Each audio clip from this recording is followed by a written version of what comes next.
পবিত্র মক্কা থেকে উমরা হজের আনুষ্ঠানিকতা শুরু করেছেন বিএনপি নেতা ও সাবেক স্বরাষ্ট্র প্রতিমন্ত্রী লুৎফুজ্জামান বাবর। ইহরাম পরে কাবা ঘরে প্রবেশ করেন তিনি।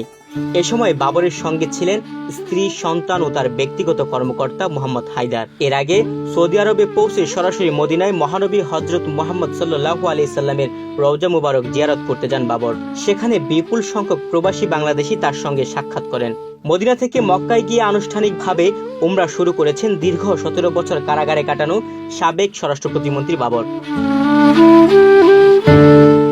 এর আগে 30 জানুয়ারি বৃহস্পতিবার উমরা পালনের উদ্দেশ্যে ঢাকার গুলশানের বাসা থেকে রওনা দেন বাবর। পরে এমিরেটস এয়ারলাইন্সের ফ্লাইটে সৌদি আরবের উদ্দেশ্যে হযরত শাহজালাল বিমানবন্দর ত্যাগ করেন। উড়ন্ত বিমানে থাকা অবস্থায় তিনি বুকে ব্যথা অনুভব করেন। তাকে বহনকারী বিমানটি ওই দিন স্থানীয় সময় রাত 10:30টার দিকে দুবাই পৌঁছায়। অসুস্থ বাবরকে তাৎক্ষণিকভাবে এয়ারপোর্ট ক্লিনিকে ভর্তি করা হয়। সেখানে 8 ঘন্টার চিকিৎসার পর শারীরিক অবস্থার উন্নতি হলে তিনি পুনরায় মদিনার উদ্দেশ্যে রওনা দেন। শুক্রবার তিনি সৌদি আরবে পৌঁছালে সেখানকার নেতাকর্মীরা তাকে স্বাগত জানান।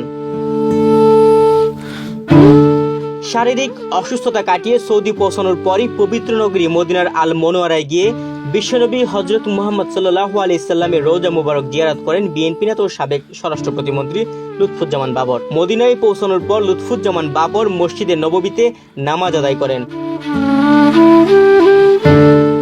তুহিন ভুইয়া, বাংলাদেশ প্রতিদিন।